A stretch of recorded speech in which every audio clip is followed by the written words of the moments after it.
My name is Kayla Bragg. I'm an RN and I'm a student in the ASN to BSN program at Bluefield State College. Today I'm going to be talking about the topic of human trafficking and how it pertains to nursing. I chose this topic because it's something that we don't always hear about or see reported on the news, and it also affects some of our more vulnerable populations like women and children. Also, this topic interested me as a person because I'm a young woman myself, and it interested me as a nurse because by educating ourselves, we can better recognize who these victims are and aid them in getting help.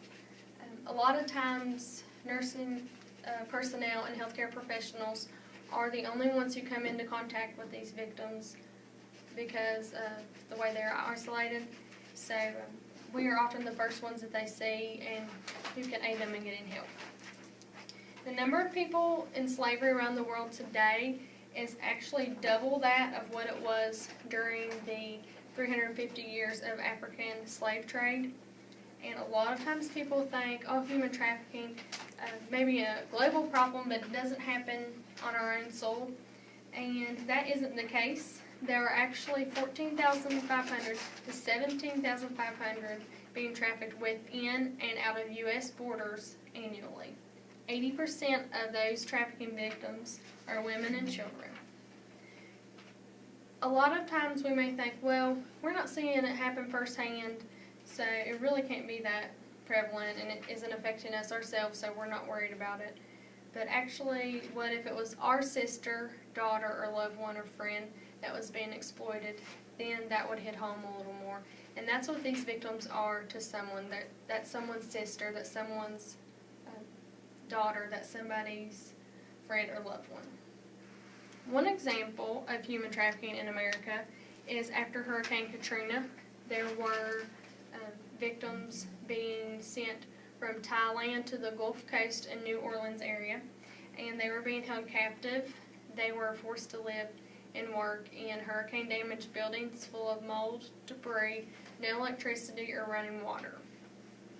My question today is, should we as nurses take it upon ourselves to educate ourselves and consider ourselves responsible for recognizing possible human trafficking victims? My answer is yes. And on the pro side of that, most people agree that nurses and healthcare professionals should educate themselves so that we can recognize these victims. Because, like I said, a lot of times they're not coming into contact with people from the outside world other than us. And by being able to recognize these victims in our healthcare settings, we can possibly save a life or better their life. And on the con side of that, some people disagree because they feel, well, this really isn't a big enough issue for us to worry about, for us to spend our time studying it. But like I said before, what if it was somebody you care about? You would hope that that healthcare professional or that your loved one's nurse would recognize the signs and that they would get them help. The background of human trafficking, it is considered as modern-day slavery. Victims may be trafficked and forced into sex slavery, or it may involve forced labor. That's the two types of trafficking. The first, forced labor, people are forced to work in different industries for very little or even no money at all. And the second, which is sex trafficking, in which money, materials, or other valuables are exchanged for sexual acts by the victims. And sex trafficking actually accounts for 58% of the cases of human trafficking.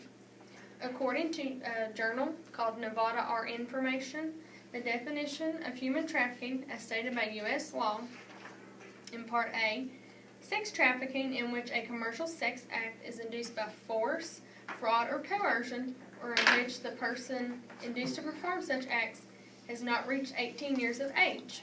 Part B, forced labor, in which the recruitment, harboring, transportation, provision, or obtaining of a person for labor or services through the use of force, fraud, or coercion for the purpose of subjection to involuntary servitude, peonage, debt bondage, or slavery. Sex trafficking victims, they may be kidnapped involuntarily, or they may be coerced to come on their own. A lot of times these so-called pimps promise them money, especially love and protection, if they agree to come with them. And after they come with them, then they are then isolated. A lot of times they take their money, their forms of ID, and their phones, and all types of communication from the outside world. This is how they isolate them. Then they are abused mentally, physically, emotionally, sexually, and they're forced to commit heinous acts and sexual acts against their own wishes. A lot of times people think just because we don't see these victims on the street corners or we're not seeing it happen firsthand that it's not happening. A lot of times these trafficking victims are sold or trafficked among the internet because of the underground and secretive nature of this crime. They want to keep it as secretive as possible. They don't want to have them on the streets. They want to do it discreetly. The current status of this issue, like the poster says, there are 30 million victims of human trafficking worldwide, and 500,000 are trafficked into the U.S. every year. 400,000 domestic minors are involved. 800,000 people are being trafficked across international borders annually. 50% of those female victims who are being trafficked are minors. They're under the age of 18. And unfortunately, there is a profit of human trafficking of over $44 billion annually by the people in charge of these victims. There is an organization called Not For Sale, and you can find them by looking at their webpage, notforsalecampaign.org. This organization focuses on providing human trafficking victims with safety and stability, empowering them by teaching them life skills and job training, and then they promote them with a better future by helping them get jobs and finding places to live. The effect of nursing and healthcare by human trafficking. During a national conference on the health effects of human trafficking victims, social workers and healthcare professionals did decide that it is very important for doctors, nurses, and other healthcare professionals to be educated on human trafficking so that we can recognize these victims and help them get help. Sex trafficking violates a person's human rights. They often suffer emotional and physical health problems, and healthcare providers can use strategies to help prevent this problem. These victims are more likely to be seen in the ER and urgent care centers with acute injuries. They may also be seen in labor and delivery and Planned Parenthood clinics or free clinics. And these victims that were recovered in the Las Vegas area were generally between the ages of 18 and 24. When we get these types of patients that are possible trafficking victims, we should alert security if necessary.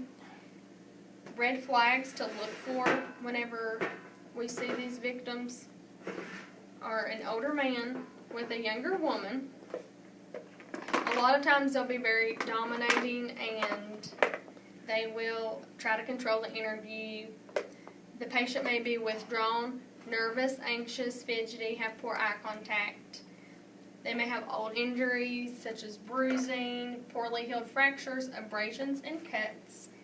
And it is very important for us to establish a very trusting relationship with these victims so that they learn to trust us and talk to us, because as I said before, you may be their first contact with the outside world that they've had in a while, and they may think, oh, I've committed all these heinous acts that they've been forced to do.